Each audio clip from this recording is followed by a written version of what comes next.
Let me introduce myself. I'm Diana Smaglick. I'm here with Project A.B.L.E, which is Acceptance by Learning Experience. Project A.B.L.E is a program that started 15 years ago in Hazleton in Pennsylvania, which is the northeast corner. Anybody know where Route 80 is? Anybody know where 81 is? We're right at the crossroads. That's our claim to fame. So we started in Hazleton, Pennsylvania, and we started Project A.B.L.E. Two parents started Project A.B.L.E, and we started it because we were concerned about our children and people understanding what our children were going through on a day-to-day basis. So we got together and created something that we thought would be a fun, open forum where people could share thoughts, share ideas, and maybe ask questions that A, until they got here, they didn't know they have, and B, that maybe they were afraid to ask somewhere else. Maybe they were uncomfortable to ask somewhere else. And I'll give you the whole story in just a second. On a personal note, I am the mother and stepmother of 6 young men. My oldest son has intellectual disabilities, an uncontrolled mixed seizure disorder. He's on the autism spectrum. He's got more alphabet soup behind his name than you can shake a stick at. In the meantime, he's very independent. He loves Taylor Swift. He's going to marry her any day now, just so you know. When you see it in the news, don't be surprised. And he is an awesome individual, but a lot of times what people see is the disability. I also am the stepmother of 2 young men who have mental health issues. So we're seeing at my house a very wide spectrum of disabilities. So if you need questions answered about any of those kinds of issues, today I'm your lady. So please feel free to share with me. I'll be free to share with you. My 2 co-presenters, Diane Smulligan. Hi, I'm Diane Smulligan. I am a physical therapist assistant who works in pediatrics. I have done that for the last 29 years. I'm also the mother of 5. My children have invisible disabilities, ADHD, oppositional defiance, obsessive compulsive disorder. So it's rather interesting when you're out and you see someone who looks very typical who is having a meltdown. It's something that you don't expect. I got involved with Project A.B.L.E. Not only as a passion for working with children, but for being a parent. And Terry Redwinski. And I am Terry Redwinski. I'm a paraprofessional, and I got involved with Project A.B.L.E. because I was Diana's oldest son's para. And I had taken him on a little shopping trip to the mall, and he was in a wheelchair. He was very excited he was going to buy a Christmas present for his mom. We took him to the guest services desk, and the girl looked at me and looked at him, and she looked at me and she said, "Can I help you?" And I said, "Yes, but Billy is the customer." And she said, "Well, what would he like?" And Billy said, "I'd like a gift certificate, please." And she said, "Okay, well, how much does he want it for?" And I looked at Billy and he said, $25. And she said, "Okay." And she said,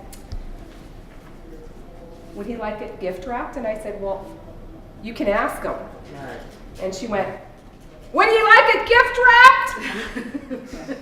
So I was furious at this point and proceeded to go home and talk to Diana, and that's how she got me involved in Project A.B.L.E. So what happened essentially in Hazleton was that we had an excellent school district, very good special education department, but we found as parents walking into the school building, somebody would automatically come up to me, and there would be this whole bad body language thing, and they would kind of look past my shoulder, and they'd get in close and say, "Mrs. Francis, Billy is doing X, Y, and Z. We don't know why. Can you help us?" Well, A, I'm not embarrassed by my son's disability.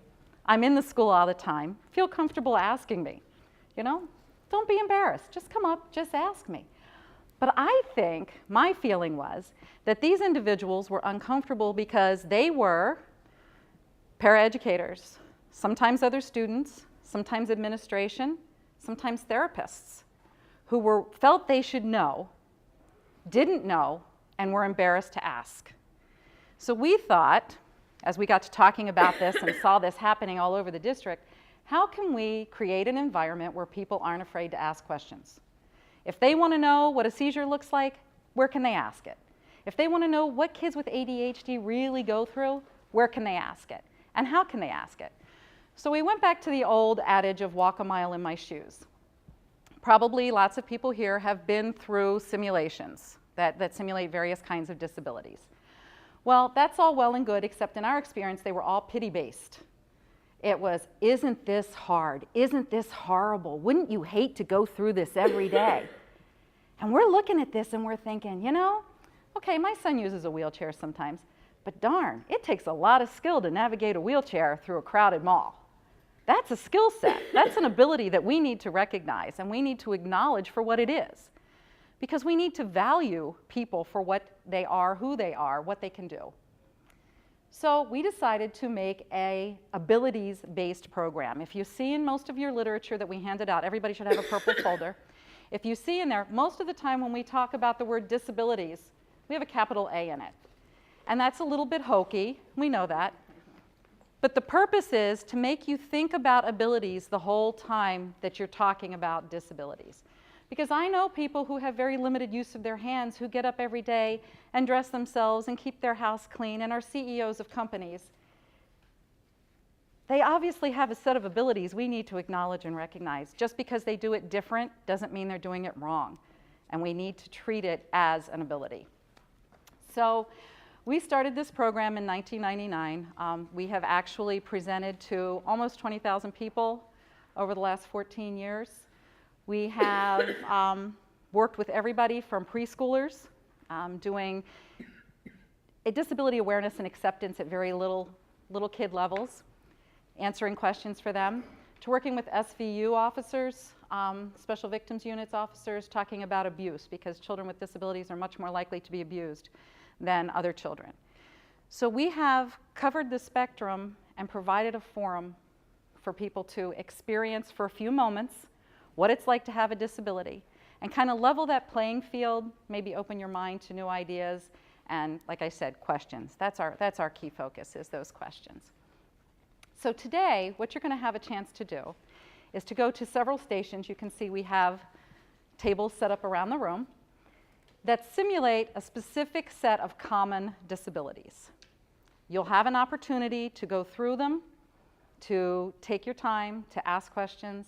If there's time left at the end, you can go back to something that maybe you felt like you needed more information on, but we'll kind of play that as it goes today. Some groups go through things real quick, some groups go through a little slower, so we'll just kind of take our time and experience that as it is.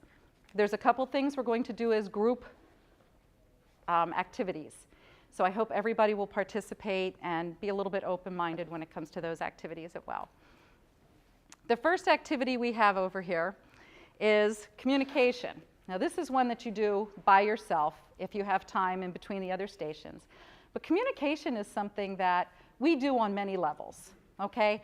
I think as a mom, it's very rare I go into my son's room and it's always a disaster, but it's rare that I go in and say to him, what is up with this room? All I have to do is go. And I'm communicating just fine. And I'm not using a single word. So there's a lot of ways to communicate. There's sign language, and we have sign language information over there.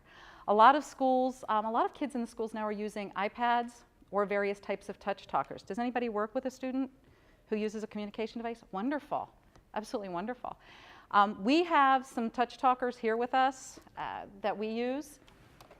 For those of you who haven't actually used one before, let me make sure it's turned on. It is. A touch talker is a device that someone can use to speak for them. They're programmed. They don't just use them for kids anymore. They use them for older adults who've had strokes or people who've been in car accidents. You can switch out what it says, but generally we start with something really simple. This one's really basic. Yes, there's more so that you can continue a line of questioning. No, I'm hot, I'm cold, I'm hungry, I'm thirsty. I'm thirsty. Okay. I'm tired, I'm sick. Let's play. You have to have that if it's kids, you know, that's a really important one. I need to use the bathroom and I need help. So we use these a lot of times because someone can't communicate and they're frustrated and they're having meltdowns in the classroom. So we want to encourage communication. There's kind of an assumption that you get this device, you give it to somebody, and the frustration is over. Works great, right? No more meltdowns. Well, this is all well and good, okay? It says a lot of really important things. But if I'm a 6-year-old who's learning to use this, and I've had a really good day, and I want to say to somebody, you know, I had a good day and I want to go to McDonald's for a strawberry milkshake and a Big Mac, but I don't want any sauce on it. That's going to take a little while. Can it be done? Absolutely. The important piece of that is how you and I assist this individual by asking the right questions so that we can get answers that they can answer here. So many people say, well, what do you want? Can he answer that question using this device? No, he can't. If I say, are you hungry? Or if he says, I'm hungry, and I say, do you want pizza? Yes and no, he can answer. Do you want a hamburger? Yes, there's more. There's a lot of ways to answer questions using these devices. So we want you to take some time when you're going through the stations. You'll be given a book over at that station. You grab the book, and it's going to say things like, I want to ride my bike. One of you is the person with the disability. You find your card, and you have to convey that to the other people who are over at the station. Not using your voice, not using a lot of facial expressions or hand gestures. It's not charades, okay? We only want you to use the touch talker to convey this information and see that it can be done. Some people actually are really good at it. Some people it's a little more of a challenge, but you can do it. So that'll be kind of one of the activities we want you to participate in over there. Do you have a question? You look a little, okay. The second thing that we want you to do when you're over there is maybe try some sign language. There's PEX cards over there. If you have questions about that station, you can ask at the other 3. We could only bring 3 volunteers this time, so we don't have somebody to man that 4th station, but please feel free to give it a shot. Learning disabilities. Those black boxes up in front of the room. Okay, this is my favorite station. A learning disability is an invisible disability. When you have a classroom full of kids and you've got one kid who continuously can't keep up with the work, is frustrated, is acting out in class, teachers, paraeducators, other kids get very frustrated with them. It's hard to know what's going on in that child's mind. This station should give you some ideas. I have, as well as the other children that I mentioned, I have a 22-year-old who's in the service, and he is gifted with dyslexia, which is the most common form of learning disability, and he's extremely hyperactive. He was a really interesting young man to go through school, and I can remember sitting at the kitchen table night after night saying, if you just sit still and concentrate, you can do this. I was really wrong. And moms don't say that very often, but I was really wrong. Trying this box, you'll get an idea of what it's like. Now, is anybody familiar with dyslexia? It's the most commonly diagnosed learning disability in the United States. Estimates say that as many as 5 out of 100 Americans have some form of dyslexia, some degree of dyslexia. 5 out of 100 have some degree of dyslexia. Now, there's lots of other learning disabilities. What that says to me is that you're going to work with a child at some point who has a learning disability. You are going to work with someone as a colleague who has a learning disability. You're going to have a boss at some point, probably, who has a learning disability. And it takes some understanding sometimes to understand where that individual might be coming from. What you're going to do at this station is you're going to put a kindergarten final exam in this box, and you're going to follow the teacher's directions. I will be your teacher for today. And you're going to follow the teacher's directions for this kindergarten final exam. You're going to only look in the mirror to do the paperwork. But one of the things that's very commonly co-occurring with dyslexia is attention deficit disorder or attention deficit hyperactivity disorder. So in order to kind of facilitate the process, we're going to give you those for a little while. We have some FM amplifiers over here that are going to increase the noise in the room. Now, what we think about when we think about a hyperactive kid is what? Can't sit still. Busy, okay? Like me. I have ADHD. Okay. Busy. Hands going, minds going. we don't realize how fast that mind is really going. And that attention is zipping from thing to thing to thing, okay? I hear her clicking on her computer, okay? And I hear the guy talking in the next room, and I hear the lights buzzing, and I know there's people moving back there. I know there's all these things going on, so I'm getting a piece of this, a piece of this, a piece of this, and a piece of this. It's really hard to keep up in class. Add that to the fact that your brain doesn't process information the same way as the kid next to you. It causes a real complicated situation in a classroom, and you'll understand meltdowns, I think, a little better. If you'll take the paper that's on your table that looks like this, we're going to do a little group exercise. Okay? I'm going to ask somebody to read this paper for me. Let's see. Would you like to read the first sentence for me? That side, yes. Mm-hmm. All right, come on. Come on, read the sentence for me. Read me the sentence. We do not. Oh my goodness. Obviously, you're just not on task today. You can read it. Go ahead. We've been to Florida. Okay. Something to visit. A lot. To visit Grandpa. That's right. We've been to Florida a lot to visit Grandpa. Now, good try. Thanks for being a good sport. All that's changed in this, all that's changed, all that's different, is that D, B, P, and Q are switched around, and the words are broken up in strange places. Because most learning disabilities are visual, perceptual issues. Okay? Your brain doesn't process things in a nice, neat, orderly fashion like the next person's brain might do. The truth of the matter is, when kids are very little, we tell them that it doesn't matter where something is in space, it's the same thing. Okay, so if I'm holding this, anybody want to tell me what this is? Pen. Pen, okay, but I'm holding it now. Over here, what is it? It's still a pen. All right, so we tell them that this applies to everything in their life. Doesn't matter where it is, it's the same thing, it's a pen. Then we take them to school and we say, let's see if I can find my paper. You take a line and a circle, and if you put it this way, it's a what? Okay, or it's a, or a, okay, or a, all right. Where it is in space not only matters, but it changes how it sounds, what it means, how you use it, and we expect them to just fall into place and understand that. Well, there's a lot of places, we've been to a lot of meetings. Diane and I have advocated for a lot of parents over the years. And a lot of times conversations start out with, well, I don't really think my child has a learning disability. I think the kindergarten teacher didn't really explain things well or lay down a good foundation, and that's why they can't get this. No, the truth of the matter is the majority of kids who have a learning disability have a spatial relationship or spatial perceptual problem. They don't know that that is DBPQ because to them it all looks the same or it reverses on its own.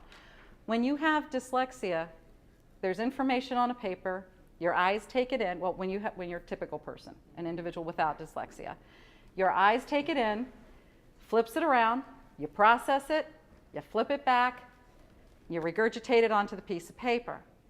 If you have a learning disability like dyslexia, your brain sees that, flips it around, takes it in, it gets a little scrambled, maybe doesn't go to the places it's supposed to.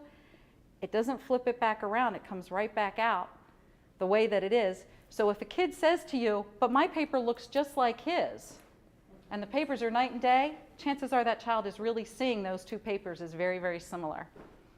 So it is a real issue.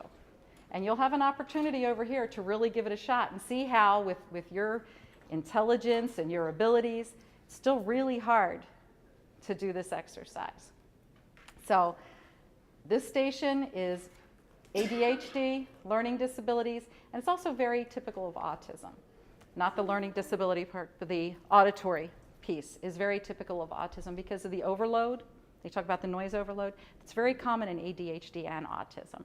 So you'll get a chance to experience those things. The back corner of the room, you see some boards, you see some dolls, See a bunch of other stuff? That's our fine motor or activities of daily living station. Now, a lot of kids that we work with when we do disability activities have fine motor issues. They maybe don't have the greatest eye-hand coordination. And that can be a child with CP, traumatic brain injury, person with a stroke. Can also be a person with a learning disability. A lot of times they just don't have those fine motor skills very well. What we're going to do at this station is sort of an extreme, but it will give you a good idea of how things can be accomplished and how somebody's skills can be pretty amazing given the challenges that they face. What we're going to ask you to do, and this is just like kindergarten, this is my favorite part. Okay, everybody put your hands up like this. Fold your thumbs in, put your hands down. Okay, you now have very spastic cerebral palsy and you cannot use your hands. What we found early on is that if we just ask you to go through the station and try to do things with your hands like this, everybody cheated. Okay, they couldn't stand it and they would get their fingers loose. And so what we're going to do is help you not cheat. We're going to wrap your hands in saran wrap so that you can't pull your fingers out and give you an opportunity to go through all of those things. Now there's dolls back there that you can do buttons and zippers. There's shoelaces to tie, there's doors to unlock, there's latches, there's hooks. All of that stuff that you do every day. Think about all the things you use your hands for. If you're a kid who doesn't have good use of your hands, you still want to do all those same things. Chances are you can, but you're going to do them differently. I'm going to be very honest with you here. When we work with Cub Scout troops, okay, 9, 10 years old, they don't have any problems. You tie up their hands, they can get it all done. Because they don't think about there's a right way to do something and a wrong way to do something. As adults, we know there is a right way to open a piece of candy, okay? And you got to do that the way you're supposed to do that. You've got to put those preconceptions aside. You got to try to think outside the box when you're back there, and I think you'll find that you can do just about everything that's on that table without using your fingers, even though they're all finger-oriented items like opening pill bottles. You'll find that you can do it, but you have to put those preconceptions aside that there's a right way and a wrong way to do it. When you get to the second part of that table, there is some candy. You can try opening the candy. Again, if you are a 10-year-old boy, it takes about 3.4 seconds for you to get into the candy. As an adult, it takes a little bit longer, but most of you will do it. And last but not least, as a reward for your good behavior back there, you get to grab a cookie. Now remember, your hands are like this. Put it on the table, get a knife, get some icing, put it on the cookie. There's sprinkles if you decide to decorate your cookie too, and then you can eat your cookie. So that's your reward for good behavior back there. The message there is, if you were a third grader and your whole class was decorating cookies for Easter, would you want to participate? Absolutely. Now the problem that we run into quite frequently is everybody wants to help. Other kids jump in to help somebody who has limited use of their hands. They may have a one-on-one aide who jumps in to help. The teacher may jump in to help. We don't give these kids a chance to A, try it themselves, and B, fail. Because sometimes they're going to fail. They're going to drop the cookie. They're going to drop the bottle of sprinkles. We have to do that. We have to give them the opportunity to have the same successes and failures everybody else does. It is very hard. It is very hard. I think personally, letting a child fail is the hardest part of being a parent, much less the hardest part of being a parent of an individual with a disability. It is very hard to let somebody fail. If you can fix it and take care of it and that failure doesn't have to happen, it's a hard thing. But that's a lot of fun back there. It can get very crowded and very messy, so take your time when you go through. Try to be careful of the person next to you and not get icing on other people. Just a suggestion. But the last station, last but not least, Is mobility. is mobility. And I'm going to let Diane explain that one. Mobility is twofold. Typically, we have wheelchairs that we'll let you try out. We do not have wheelchairs here today. But when you try a wheelchair, we would ask you to get into the wheelchair and put your dominant hand onto the opposite shoulder and just use half of your body to maneuver into the bathrooms. And you will find how accessible or not the accessible bathrooms are. The other part of that is ambulation. And what we're going to do is, if this is a typical muscle, everybody has a muscle, our muscles are working. This is someone with low tone. Their muscles, it's cooked spaghetti. It's a kid that leans on everything, hangs on you, leans on the wall. We're going to give you a chance to try on spasticity or tight muscles. What we do in this station is we wrap you up, and I will walk you through it. There's a little obstacle course. There's wedges, pillows, steps. When you get to the end, I will blindfold you, and I will walk you back through. The reason for the blindfold is two reasons. One, on the first trip through, you're going to use your eyes to compensate because your legs are going to feel a little funny with the wrap. So you're going to know where you're stepping. Without your eyes, when I'm telling you that you're walking through a muddy field, it's going to really feel like a muddy field. The other is trust. You have to trust me, somebody that you don't know, with your safety. We as parents have to trust you with our kids. So this station, we will wrap you up, provided you don't have health issues that you're not going to get now, that I'm telling you what they are. If you have diabetes or recent surgery, if you have recent injuries, if you're predisposed to falling, if you have varicose veins, if you are on blood thinners, if you are pregnant, I'm wrapping you twice as tight. There's one in every group, just so Just so everybody knows, that man will be the first to be wrapped. I can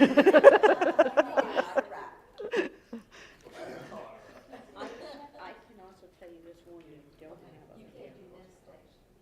You never guess what claustrophobia. Oh, yes, and if there's any reason why you don't think that you should be wrapped, or like if you are claustrophobic, I don't have to wrap you. I have other things that I can do. If there's a disability that you work with, if it's a head injury, if it's cerebral palsy, if it's someone with Down syndrome, you want to get the idea of what it's like to have low tone, if it's someone who has weakness on one half of their body, I can simulate certain things. So feel free to ask, but we'll take you through mobility. So we're going to break up now into groups. I'll let Diana do that. We'll break up into groups. When you finish with one station, you can go to the next until you've finished everything.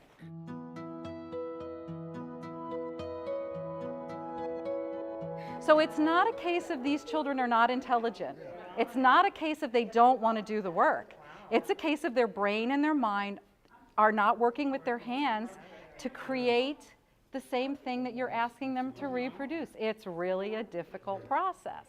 And like I said, I spent many hours at a kitchen table saying, just sit down and concentrate and you can do this. And he couldn't. He couldn't do it. But it's... Well, at least you got some lines. I will show you. Cynthia got her date right. But do you know how you did that? How you wrote your date? I went backwards. Well, and not only that, but you have motoric memory. You've been writing letters and numbers for so long that you know how a 3 is supposed to go. Okay. If I had you close your eyes, you could do it. Looking in the mirror, it's a lot harder. Right. A kindergartner just learning to do it wouldn't have that motoric memory. So what they produce, what they give to you, is 9 times out of 10 is the best they can do. All right. I'm going to get a little up and close and personal.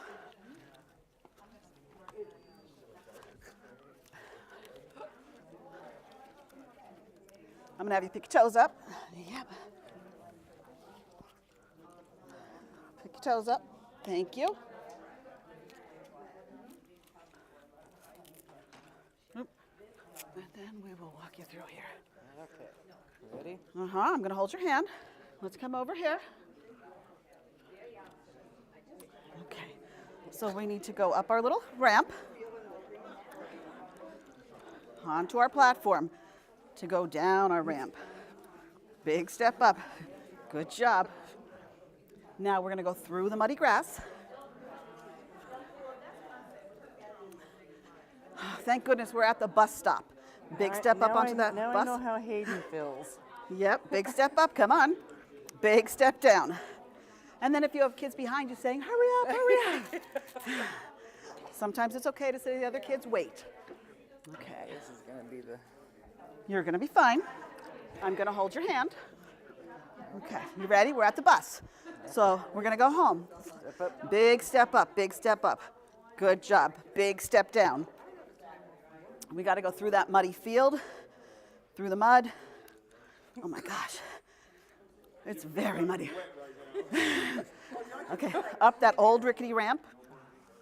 Come on, you could do it. You could do it. Get onto that step. You're almost home. You're almost home. Down that nice new ramp. How does that feel? Now I know how Hayden feels. You glad to have your body back? Look in the mirror. Now, can you see your paper in the mirror? Yes. Okay, great. What you're going to do now is you're going to follow my directions exactly, because I am your kindergarten teacher. This is your final exam. You got to follow directions exactly. I want you to put your first name only in all, yes? I'm going to the bathroom. No, you may not. Your first name only in all capital letters in the upper right-hand corner. Now make those capital letters nice and straight. Make them all evenly spaced so I can read them. Make them nice and neat. All evenly spaced. Looking in the mirror. Now I want you to put today's date, which is 3/8/13 in the bottom left-hand corner. 3/8/13, bottom left-hand corner. We want you to do this nice and neat because this is going to go to the principal, your parents, and maybe even a future boss. So you want this to be really good work. Right or left? Left-hand corner. Pay attention, please. Now look up real quick for me, guys. Here's what I want you to do. You see how I have this star done? Okay, nice and neat lines, dot to dot to dot. Draw very smoothly. Every time you go off the dots, I have to take away points. So nice and neat, very organized. The outside set of dots, nice and neat and organized. Please make sure that you follow the lines, no coloring. Nice and neat. Good job. Let's keep working. Keep working.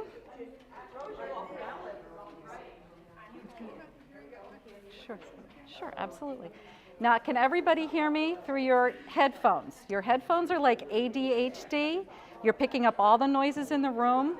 You guys are at an advantage because you have the ability to hyper-focus at this point in your life, so you can probably focus through all the noise in the room.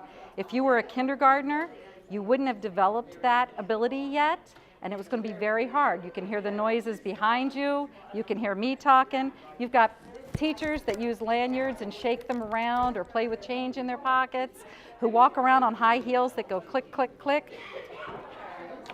I worked with a student one time who had somebody that sat next to them clicking a pencil on the desk all the time, made it very hard for him to concentrate. You can draw a happy face in the center of your star to let me know that you're done.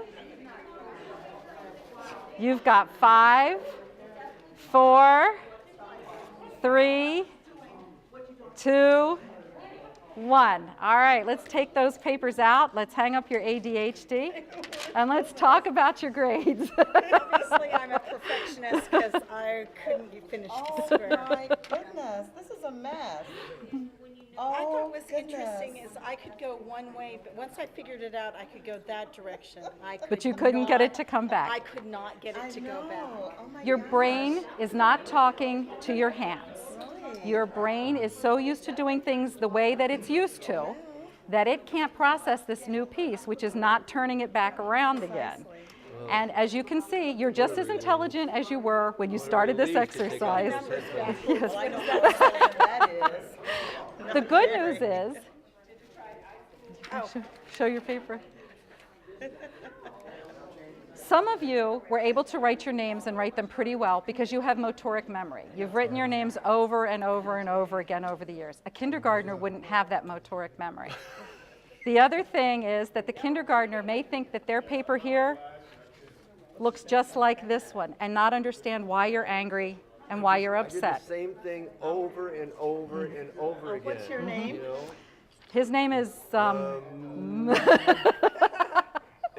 Because I was looking at the visual, I couldn't remember how to do it. but talk about classroom behavior. You heard me before. If you're a girl, statistically, what you're going to do is you're going to cry, you're going to develop a headache or a stomach ache and ask to go to the nurse. Statistically, if you're a boy in the classroom and this happens to you, you don't want anybody to see this. This is embarrassing, right? You're going to do something to get the teacher mad. to get the kid next to you upset so that you get sent to the principal's office or to the nurse, because even facing the principal is better than letting everybody see that you weren't able to do the same work that the rest of them were able to do. I found I was concentrating so much I missed the next instructions. Mm-hmm. Because I was trying to be perfect. Exactly, and that's one issue. The other issue may be that you hear a piece I say, a piece something else is going on, a piece of something else, and that can be very confusing. The other thing that happens is a lot of times teachers don't realize it, but they turn around to talk on the board, and that ruins that concentration because they can no longer focus on the face. So as you can see, this is a problem in the classroom, and it is very different than mental retardation. You heard me say that before. Intellectual disability or mental retardation is a slowing of the learning process. Most people with an intellectual disability can learn. They're just going to learn slower than the average person, and that may be years behind. That may be just a little slower. Somebody with a learning disability may have a strength that they can use to learn with, but it may not be traditional learning. So it's a learning difference. Got it through the whole. I feel better this year than I did last year. It's like, oh, Good job. We are going across that muddy field. Very muddy. People pushing and shoving. They're very rude. Now, we're into a hill that's... you know how you say Boy Scouts do things? Yeah. Get it?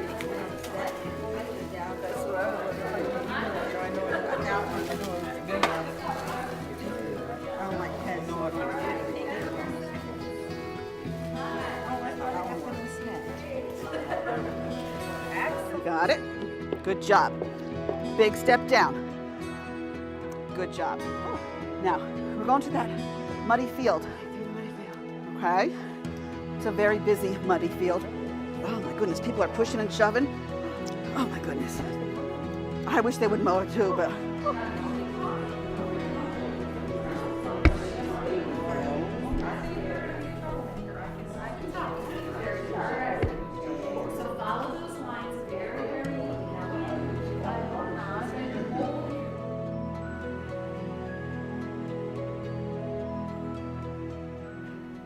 Does anybody have any questions for any of the stations they went through, or any comments? Was there anything that surprised you? The learning disabilities. Oh, my goodness, yes. And the fine motor was a little bit challenging, so now you can kind of relate or understand what, these individuals can be going through. Right. And I heard somebody over here too. But somebody said, oh, okay. Was, and that's exactly the point we're trying to make. Everybody did very well up here, very well. And everybody did very well back there. I didn't ask about mobility. They did okay? Everybody did fine mobility. You found new skills and abilities, and you realize it takes another set of skills to do some of these things, but it can be done.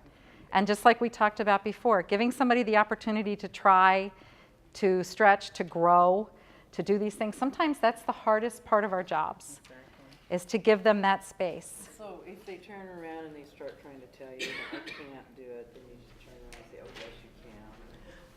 Oh, yes, you can is a powerful phrase. I was a sucker for that a lot, especially when in therapy, doing physical therapy with pediatrics, we tell them can't is not allowed. Leave can't at the door. Bring try in. So that's what you need to think about. Great. Before we wrap up completely, there's a couple of things I'd like to touch on real quick.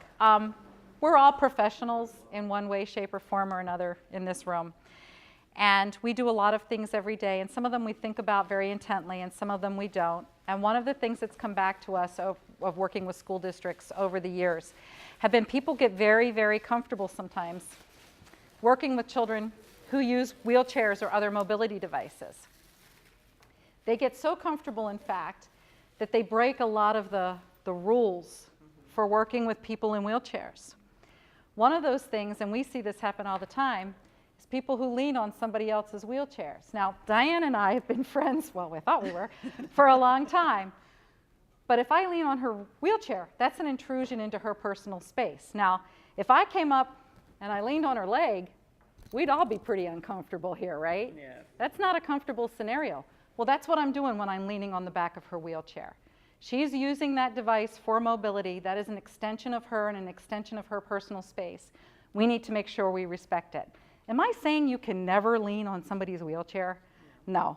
You're at the mall with somebody and you're pushing somebody and you stop somewhere and you say to them, I'm going to lean here for a minute, okay? Chances are they're going to let you.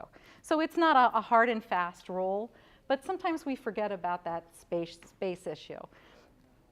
The other thing that we forget about sometimes is standing too close, again, with the space issue, because her view right now, not good. Okay, she's looking, and her neck probably not good either. That's something that we see quite a bit of, especially with paraeducators and students. They stand very close, kind of a protective stance, and we forget about the personal space issues, something we really want to emphasize with these young adults, because when they get older, we had an issue one time in the school building that I was working in, young man who used a wheelchair who didn't have any problem with going up to a teacher, a pretty teacher, in a dress and parking his chair about this close next to her. But guess what? His staff had always done that to him. They hung on his chair, they stood right there. There was no personal space explained and understood. So I think we need to keep those kinds of things in mind. And like I said, you're professionals, you do this all the time, but reminders are good. And I'll give you a quick story. My first real experience working with someone who was deaf. Now, I had been around people who, a little bit, who had hard of hearing and similar issues. But to go in with somebody who was totally deaf, I had never experienced this before. So I'm in a meeting with a gentleman who is a phenomenal communicator, excellent communicator. And he's there with his interpreter, whom he really didn't need. But I was fascinated. Now, you're not supposed to watch the interpreter. You're supposed to be communicating with the individual who is deaf. And I'm trying. And I am, as I mentioned before, a little ADHD. Actually, I'm a lot ADHD. And my eyes kept going to the interpreter to watch her because I was really fascinated. I mean, it's a fascinating thing. It's an amazing thing. It's a whole new language. It's really a great process to watch. So my eyes are switching over. And what I didn't realize in all of my professionalism is that every time I cut my eyes over, I got a little louder and a little louder and a little louder till I'm basically yelling at this guy. And finally the interpreter leans over to me and she says, "Go ahead, honey, yell all you want. He can't hear you anyway." Okay. So even as professionals, sometimes we don't do the right thing or say the right thing. And guess what? It's all right. It really is okay. We just need to learn from each experience as it comes and to make sure that we let people know that we're accepting them for who they are, we welcome them, we understand and welcome their gifts, and that we feel like they have value. That is a wonderful thing. And humor is a great way And to the other motivate. thing is eye level. If you're dealing with someone in a wheelchair, or if you're dealing with someone who is small, it's really nice to come down to their eye level. Yeah, I do a lot of kneeling. I bet you I do. bet you do. And that was just in Even this with room, adults. right? I do a lot of kneeling. I do too. Anything else, Terry? Yeah, Did I forget? was thinking about when you talked to them about asking first before assisting. Oh, yeah. Thank you. I forgot that. Okay. That's something else that we do a lot because I think probably everybody in here is a nurturer and a caretaker. A lot of times we see somebody and it's, "Oh, you're blocking the aisle. Let me help you." And we move their chair for them. Or we see them at the store and they're opening the door, so we run over and we open the door for them and we help them with their packages, and we never ask. Well, how would you feel if you were putting your groceries in your car and I ran up behind you and grabbed the bags out of your hand and started putting them in the car for you just to be helpful? You'd feel a little intruded upon. We need to make sure that we extend those same courtesies and that same understanding to individuals who use wheelchairs, who move differently, or who may have other disabilities. We make sure that we ask. Probably the majority of the time somebody's going to say, "Yeah, thank you." There may be times that person, it's their first day out of rehab and they're going to prove to themselves that they can get that mall door open by themselves, and you've stepped in the way. So, absolutely. Right. Always check the IEP. Be safe. But I really appreciated everybody's enthusiasm in here today. You were really a wonderful group. I got a lot of good information, a lot of good feedback, and I really enjoyed the reactions up at my station. So thanks a lot for your time, and thank you for everything We're that gonna you do our do. drawing.